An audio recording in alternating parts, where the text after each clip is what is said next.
todos. Aos visitantes dele já sejam bem-vindos. Estamos aqui para adorar o Senhor.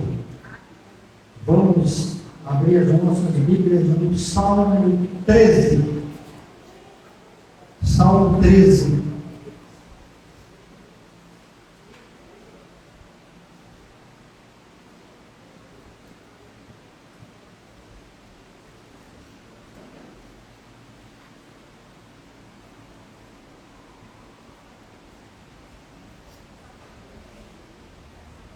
O Salmo 13 ele é um salmo de Davi ao mestre de canto. Era o responsável, de uma certa forma, pelos cantos, pela adoração através do canto ao Senhor. Então, esse Salmo 13 é um salmo de Davi. Ele contém 6 versículos e a gente vai ler a palavra do Senhor. Nos diz o Salmo 13: até quando, Senhor, esquecer-te-ás de mim para sempre? Até quando ocultarás de mim o rosto? Até quando estarei eu relutando dentro de minha alma, com tristeza no coração cada dia? Até quando se erguerá contra mim o meu inimigo? Atenta para mim, responde-me, Senhor, Deus meu, ilumina-me os olhos para que eu não durma o sono da morte, para que não diga o meu inimigo, prevaleci contra ele, e não se regozijem os meus adversários, vindo eu a vacilar. No tocante a mim, confio na tua graça, regozije-se o meu coração na tua salvação. Cantarei ao Senhor por quanto me tem feito muito bem. Oremos. Pai do céu, obrigado por tua palavra. Obrigado por todos que estamos aqui, pois fomos trazidos por tua vontade, pelo teu Espírito Santo.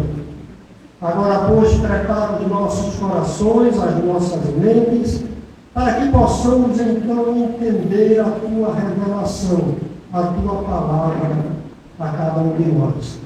E cada um especificamente saia daqui alegre, cheio do teu Espírito, com o conhecimento da tua palavra, assim administrada por ti, Senhor, na direção do Espírito Santo. Cuida de nós, perdoa mais uma vez os nossos pecados, e que tudo seja feito para a tua glória, em nome de Jesus. Amém. Todos nós passamos ou haveremos de passar por crises nessa vida, na nossa vida, ou já estamos passando, atravessando alguma crise. Eu não falo das crises do cotidiano, do dia a dia, que elas fazem parte de todos nós, mas eu falo das grandes lutas, as quais nós imaginamos que não vamos suportar. É essas que eu quero me referir. As tribulações, ela nos faz muitas vezes nós termos dúvidas, e muitas vezes elas escandalizam-nos a nós mesmos e, por conseguinte, aos nossos irmãos. Eles ficam escandalizados por causa das nossas dúvidas, por causa das nossas lutas, por causa das nossas crises. E muitas vezes guardamos em nosso coração e achamos que a nossa crise é a maior crise que existe no mundo. E por isso, a pergunta do rei Davi: até quando? Até quando, Senhor, E por acharmos que essas lutas, essas crises, elas são intermináveis, e por essas situações, o salmista Davi e outros salmistas, até salmistas desconhecidos, né, eles também fazem esses questionamentos diante de Deus. O Salmo 6, né, Davi pergunta também no versículo 2 ao versículo 4.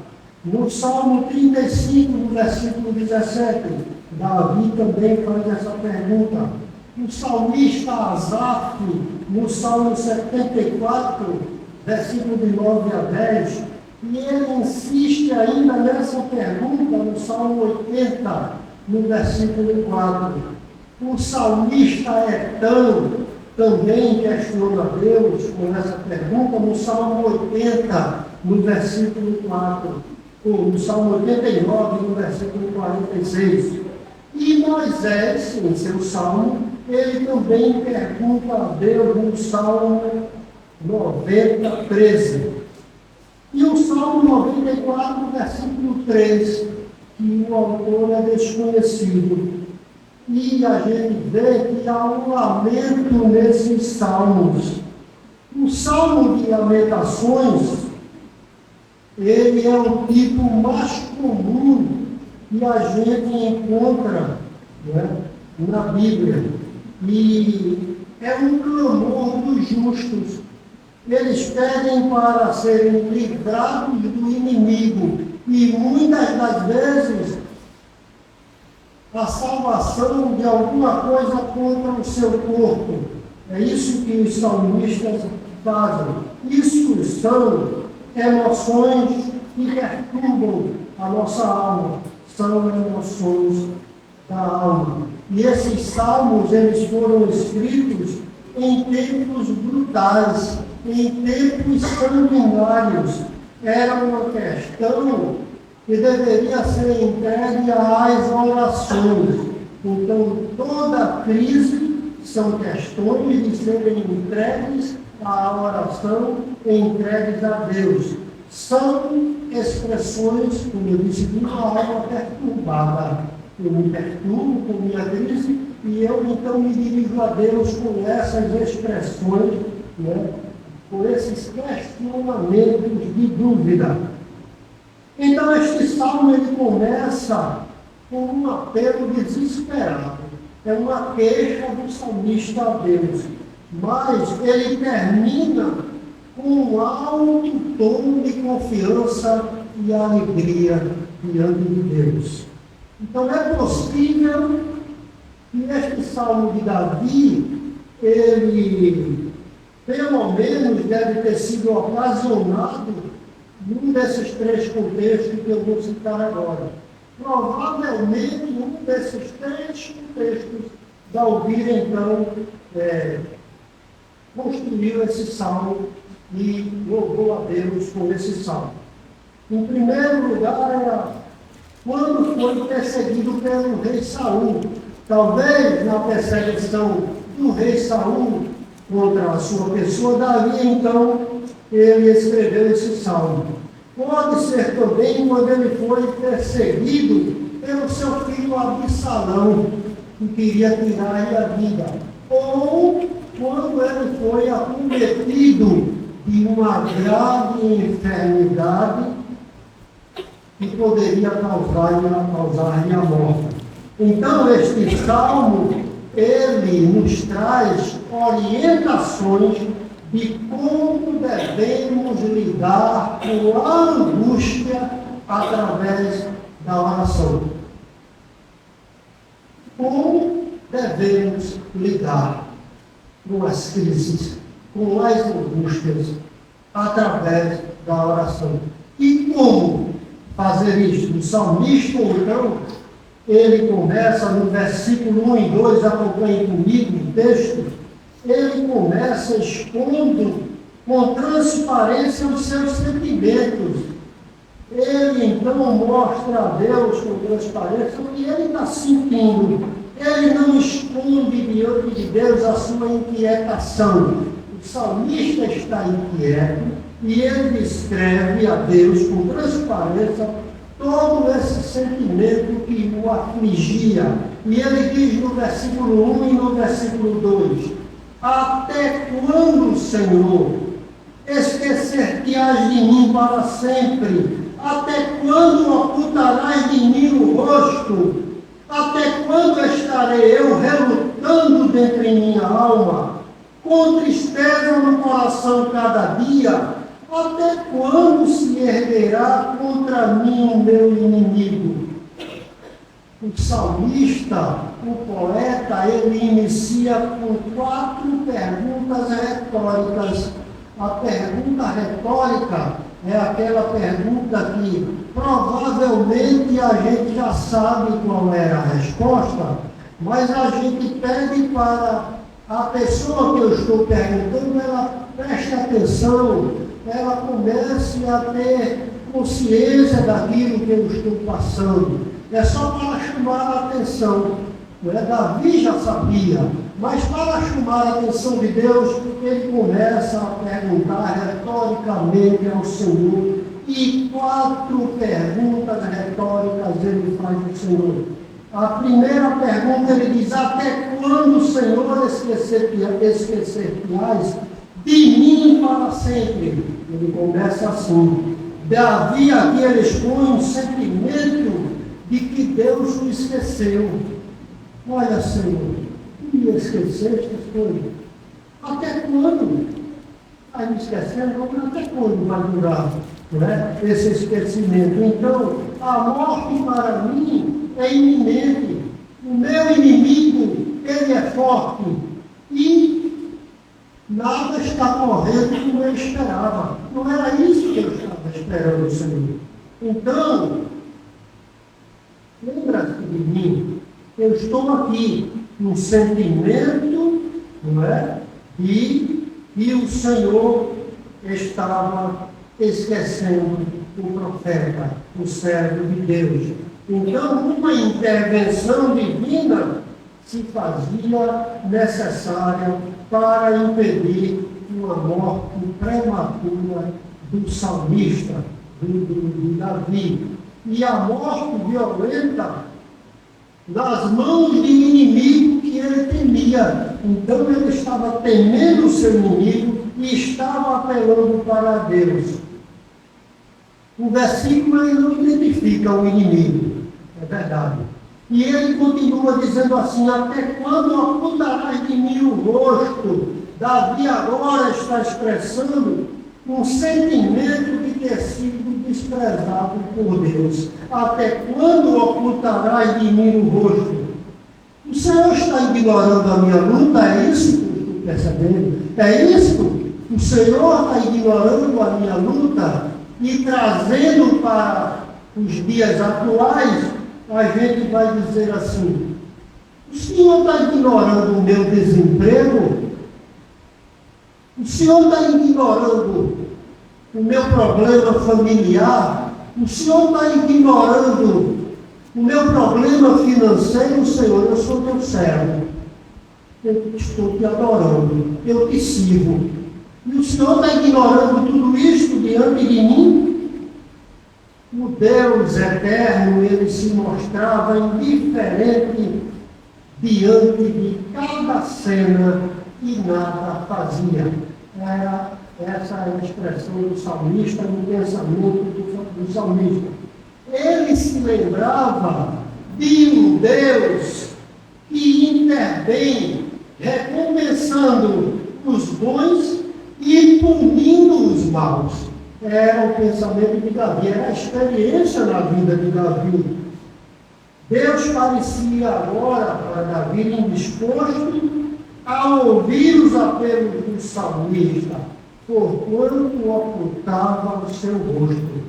Até quando o Senhor ocultará de mim o seu rosto? Era o questionamento do salmista.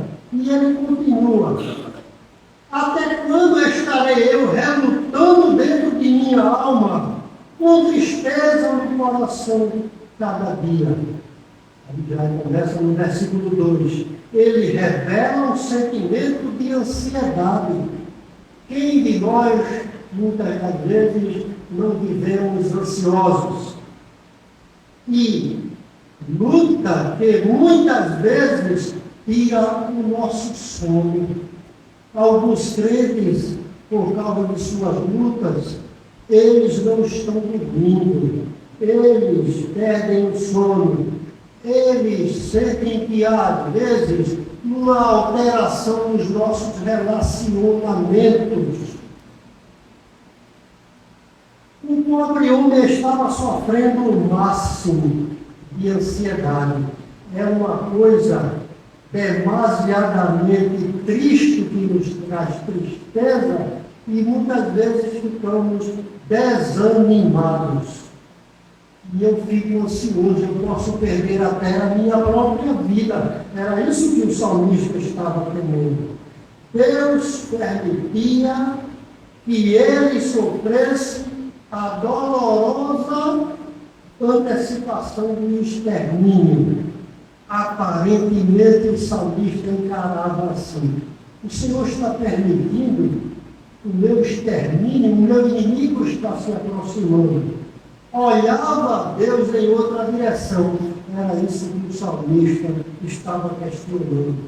Deixava o homem desesperado. Davi estava vivendo essa experiência. E o outro agravante que tinha era que, enquanto Deus permanecia distante, o salmista, ele via que o inimigo estava cada vez mais perto, esperando apenas aplicar o golpe mortífero, fatal. Era isso que Davi estava imaginando e questionando diante de Deus. Até quando erguerá contra mim o meu inimigo? Até quando se erguerá contra mim o meu inimigo? É um outro questionamento do rei Davi.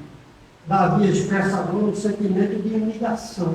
Olha, Senhor, não há nada mais humilhante do que nós vermos os nossos adversários rindo da nossa desgraça, da nossa tristeza. E quanto mais o inimigo sorri e se alegra com a nossa tristeza, com os nossos sofrimentos, ele parece que está ganhando terreno. Estou bem próximo de você. E o salmista diz: está vendo, não sei, está se aproximando. Ele só está esperando o golpe mortal. E foi na oração que Davi encontrou refúgio para a sua alma aflita, expondo com sinceridade seus sentimentos diante do Senhor, aquele que pode nos trazer descanso no coração. Foi na oração que Davi, então, ele encontra a saída, o escape, a resposta de Deus. Versículo 3 e 4, acompanhem comigo. Atenta para mim, responde-me, Senhor, Deus meu, ilumina-me os olhos para que eu não durma o sono da morte, para que não diga o meu inimigo, prevaleci contra ele, e não se regozijem os meus adversários, vindo eu a vacilar. Ele agora expressa a expectativa de ter a sua oração atendida e faz 3 pedidos ao Senhor. Primeiro ele questiona com 4 perguntas ao Senhor. Agora o salmista ele faz 3 pedidos ao Senhor, crendo que ele será respondido através da sua oração.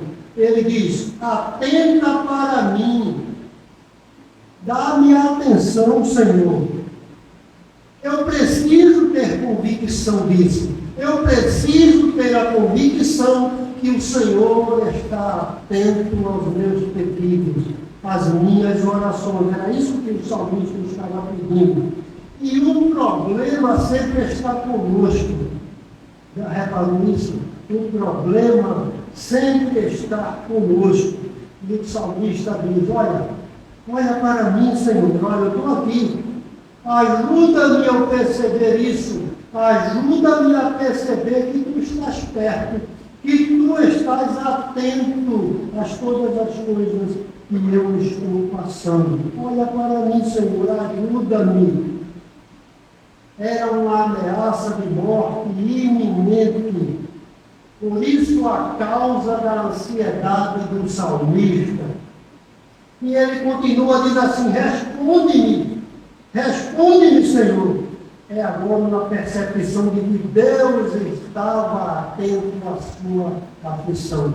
Quando ele diz: responde-me, Senhor, aí ele tinha a certeza que Deus estava atento à sua aflição. Ele precisava de uma resposta. A resposta a uma oração para que houvesse uma mudança de situação. Era isso que o salmista estava orando e pedindo a Deus. Ilumina-me os olhos para que eu não durma o sono da morte.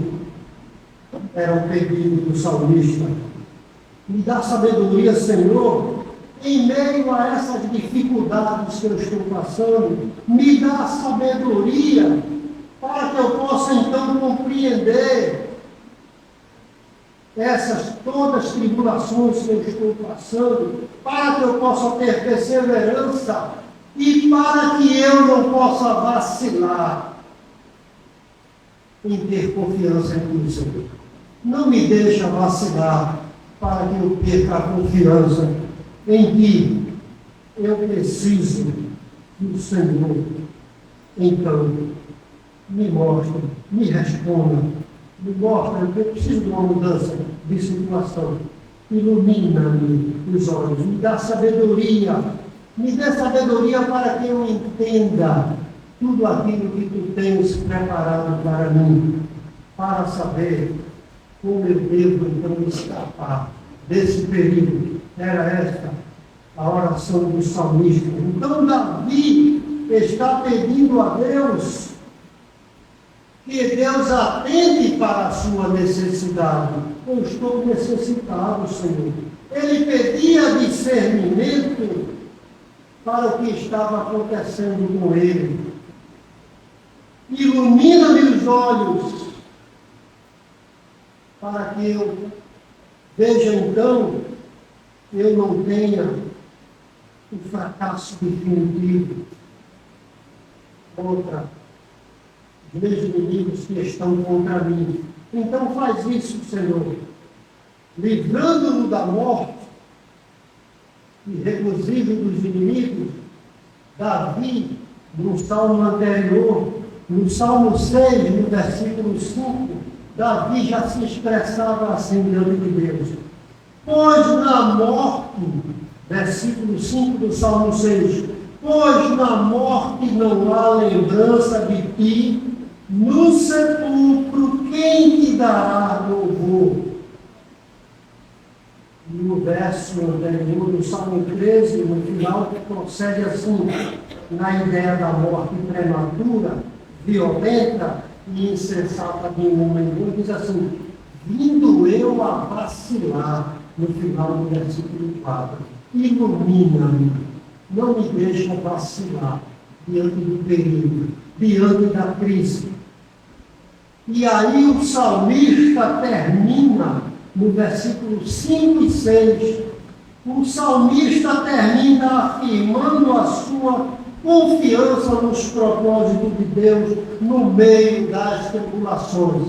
Agora o salmista, ele expressa uma atitude de adoração, uma atitude de gratidão e uma atitude de louvor diante de Deus. Ele termina dizendo assim, versículo 5, 6, no tocante a mim, confio na tua graça, Regozije-se o meu coração na tua salvação. Cantarei ao Senhor, porquanto me tem feito muito bem. Deixa eu repetir isso. Cantarei ao Senhor, porque Ele me tem feito muito bem. Davi agora ele faz afirmações de confiança nos propósitos de Deus. No versículo 1 e 2, o Salmo começa com dúvidas. Agora termina fazendo afirmações de confiança. Ele confiava na misericórdia de Deus. O poeta teve o cuidado de dar crédito a Deus. Somente uma intervenção divina funcionaria para a crise do salmista, e ela foi providenciada. O livramento era de Deus. O livramento não era do homem. E é assim que deve ser em nossas vidas. O livramento, ele vem de Deus. As soluções, elas partem de Deus. O erro está no homem, não está em Deus. E agora, a ocasião de desespero do salmista, ela foi transformada em regozijo, em alegria. O crente, eu estou dizendo crente, ele tem dúvidas, mas nada pode tirar-lhe a confiança. O crente tem dúvidas, mas nada pode tirar-lhe a confiança. O salmista não deixa dúvidas quanto à fidelidade de Deus. De modo algum deixou de confiar em Deus. Por isso as perguntas retóricas. Senhor, estou chamando a tua atenção, Senhor. Presta atenção. O salmista não perde a convicção de quem é o Senhor e do que Deus está fazendo ao seu favor. Daí, em meio às lutas, ele afirma: cantarei ao Senhor, porquanto me tem feito muito bem. O crente verdadeiro, ele passa por muitas crises, mas as crises não tiram a convicção de fé. Nós passamos por muitas crises, é verdade, mas a nossa convicção de fé, ela não deve ser abalada, ela não deve fugir das nossas vidas. Daí, em meio a essas lutas, o salmista diz: cantarei ao Senhor, porquanto me tem feito muito bem. As nossas lutas, elas podem até nos tirar a nossa paz circunstancial. Muitas das vezes ficamos atribulados, perdemos a paz e às vezes alteramos até o convívio com as nossas amizades, no nosso lar, por causa do nosso desespero, das nossas angústias. Ela tira um pouco a nossa paz. Mas nós não podemos perder a noção de quem é o Senhor e o que Ele tem feito por nós. Passamos por lutas, por crises, desesperos, perdemos o sono, perdemos amigos, perdemos nossas relações de amizade. Às vezes tem gente até que desaparece e a gente liga, não responde. E quando a gente fala, parece que nos ignora. Nós não podemos perder a convicção de fé. O que é que Deus tem feito por nós? E o salmista diz assim: cantarei, Senhor, porquanto me tem feito muito bem. Versículo 6. Davi estava certo de que a sua oração seria respondida. O regozijo é expresso por meio de cânticos. Quantos de nós temos expressado o nosso regozijo, a nossa alegria por meio de cânticos ao Senhor. É um modo comum de expressarmos o nosso júbilo. É comum, eu estou com ele e eu começo a louvar a Deus, cantar do Senhor. Um poeta cantou para Deus e Deus era a essência do canto do poeta. Qual tem sido a essência do seu canto? Qual é a essência do seu canto? As músicas que você tem cantado para adorar a Deus. Qual é a essência desse canto do Senhor? O poeta cantou para Deus e a essência era Deus. E foi devolvido pleno vigor e continuou com seus propósitos e esperança diante de Deus. E ele termina o salmo dizendo assim: no tocante a mim, confio na tua graça. O salmista sabia que Deus estava cumprindo o seu propósito. Nós não compreendemos plenamente, não compreendemos plenamente o nosso Deus. Por isso a gente diz: até quando? Até quando eu vou passar por isso? Estou aqui no seu lugar, não. Eu sou filho, eu sou crente, eu sou teu filho. Mas até quando eu vou passar por essa situação? Em Lucas, no Evangelho de Lucas, no capítulo 8, do versículo 41 ao 44, a Bíblia nos relata e diz que Jesus atravessava o mar da Galileia e ele foi recebido em Cafarnaum. E aí uma grande multidão o recebeu com alegria. E aí a narrativa diz que um homem chamado Jairo, que era chefe da sinagoga, suplicou que Jesus fosse até a sua casa. O chefe da sinagoga era aquele responsável pelas orações, pelos afazeres da sinagoga, era responsável pela interpretação da lei, do Alcorão, e ele, numa crise que estava, um sofrimento, correu até Jesus no meio daquela multidão e suplicou que Jesus fosse até a sua casa. Um aperto tremendo, aquele homem sai no meio da multidão, chega até Jesus e lhe suplica para que ele vá à sua casa. Ele diz assim: olha, o senhor tem que ir na minha casa agora, porque não, minha filha está morta, ela está enferma e ela está morrendo, e eu preciso que o Senhor vá comigo agora até a minha casa. E enquanto Jesus ia, no meio da multidão sai uma mulher que estava também com um problema e já fazia 12 anos. A filha de Jairo, ela tinha 12 anos.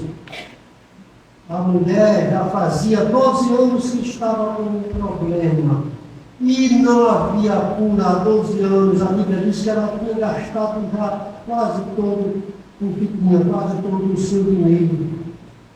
E aí, enquanto Jesus ia, aquela mulher toca, ela sofria com uma hemorragia, lá no texto, depois vocês podem ver Lucas 8, 41 a 44, uma doença incurável, era uma hemorragia, ela era considerada uma pessoa impura, não poderia estar na sociedade, não poderia tocar nas pessoas, não poderia tocar nos objetos, era a lei que dizia isso, porque as coisas se tornavam impuras. Então era uma mulher fora da sociedade. E ela, na sua crise, então, pela sua fé, ela toca em Cristo. E aí agora, Jesus começa um diálogo com aquela mulher, porque percebe que alguém tocou. E aí a coisa começa a se complicar para Jairo. A filha dele estava morrendo. E a mulher, no meio da multidão, quando Jesus ia para atender a Jairo, aí agora chama a atenção de Cristo, e agora a situação de Jairo começou a complicar. A crise de Jairo começou a aumentar. E o diálogo prossegue de Cristo com a mulher. E quando Jesus estava conversando com a mulher e Jairo perto, alguém chega no meio da multidão e diz: acabou. Uma filha morreu, acabou.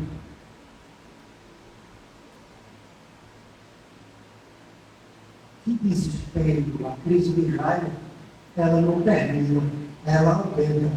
Imagine, você chamei Jesus, ele ia, aí agora alguém vem, chama a atenção, tira todo o objetivo dele ir à minha casa salvar a minha filha. E aí, essa mulher invade a cena. Ela invade a cena e tira a atenção de Jesus. Mas prestem atenção. Como se vence as crises? Como se vencem as crises? Por algum motivo, nós não sabemos, e nem a Bíblia relata, Jairo permaneceu ali.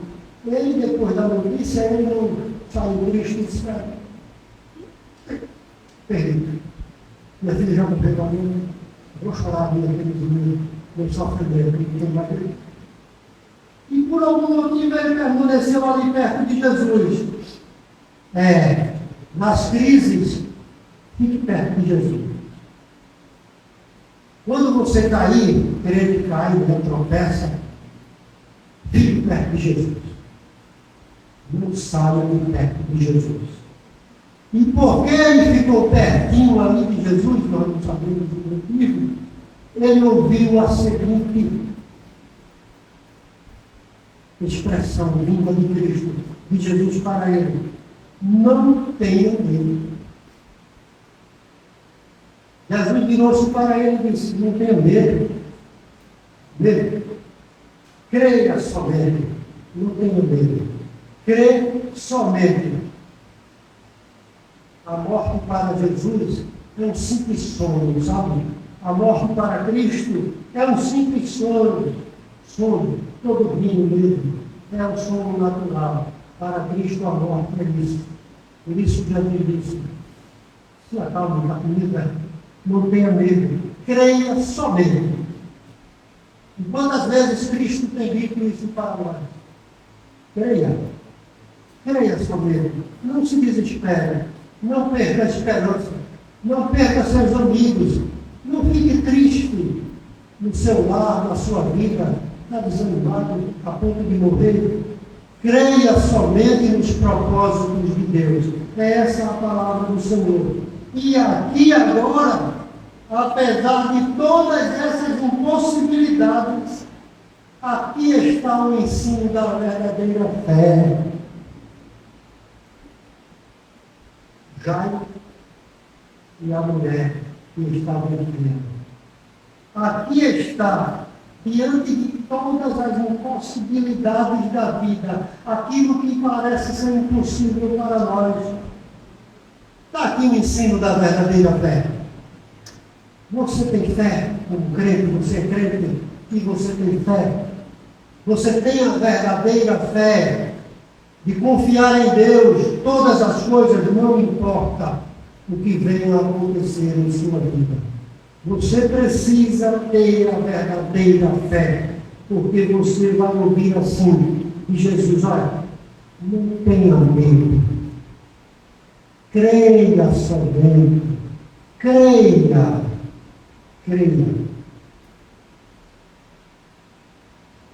E eu quero concluir dizendo uma coisa muito importante para nós aqui, nesta noite. Para mim também. Eu preciso ouvir isto. E todos nós que estamos aqui precisamos ouvir isto nesta noite.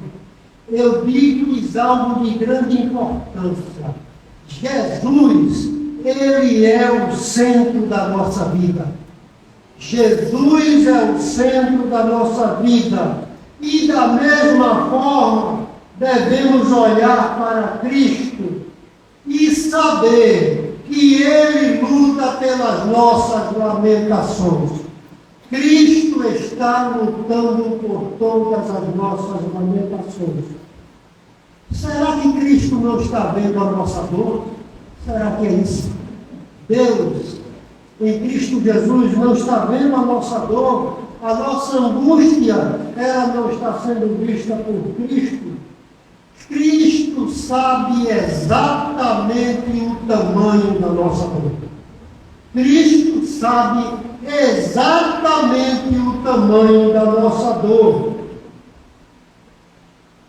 Sabemos que tudo o que era necessário para a nossa vida, Jesus já conquistou, já está conquistado. Tudo o que é necessário para vivermos, Jesus já conquistou na cruz. A vitória sobre a morte eterna. Alegre-se em Cristo. Precisamos viver felizes em Cristo. Ele tem cuidado de nós. E o que a gente precisa dizer é assim, ó, o Senhor tem nos feito muito bem. O salmista disse isso. E os crentes precisam andar dizendo isso em toda a sua vida. O Senhor tem nos feito muito bem. Eu gostaria de trazer algumas aplicações para nós hoje aqui nesta noite. Em primeiro lugar, em nossas orações, nós devemos nos expressar com transparência diante de Deus. O nosso sentimento, ele tem que ser transparente. Nada pode ser escondido de Deus, nada. Ele conhece tudo ao nosso respeito, Deus sabe de tudo ao nosso respeito. Devemos confiar no Senhor e expressar com sinceridade os nossos sentimentos. Em segundo lugar, confiemos pois somente em Deus. Só Deus ele pode dar resposta às nossas necessidades. Até aquilo que é impossível para nós. Deus é o único que pode alterar as circunstâncias. Você já teve as suas circunstâncias alteradas diante de Deus? Pense, faça um retrospecto da sua vida. Você teve alguma circunstância alterada diante de Deus? Porque eu já tive. Deus mudou minhas circunstâncias. Assim como mudou as circunstâncias do povo de Israel, lá na Babilônia. Deus tem mudado as nossas circunstâncias e podemos confiar nisso. E em terceiro e último lugar, manifestemos gratidão a Deus por antecedência. Se anteceda a agradecer a Deus. Porque se Deus, ele não nos livrar das nossas lutas, se ele não nos livrar das nossas lutas, certamente Deus nos ajudará a lidar com todas as nossas lutas. Se ele não nos livrar das lutas, ele nos ajudará a lidar com todas as nossas lutas. Que possamos ser guiados nas nossas orações por todas essas orientações, todos os dias das nossas vidas. Recorramos a Deus, sabendo que Ele ouve cada uma das nossas orações e trazendo-nos respostas. Deus, Ele nos traz as respostas agora, no tempo dele, é o tempo de Deus, e na forma dele, é a forma de Deus. Mas é a resposta que tanto precisamos. Amém. Oremos ao Senhor. Pai querido, obrigado por tua palavra, que é penetrante no nosso íntimo. e que se entendemos então aquilo que tu fizeste por nós, e esta noite podemos não sair daqui vazios, que possamos sair daqui, Senhor, cheios do teu Espírito. E que se alguém ainda não tomou uma decisão por Cristo Jesus, através dessa mensagem possa então dizer: Senhor, estou aqui, a partir de agora eu quero te adorar. Ajuda-me na minha incredulidade. Age na minha vida para o louvor da tua glória, em nome de Jesus. Amém.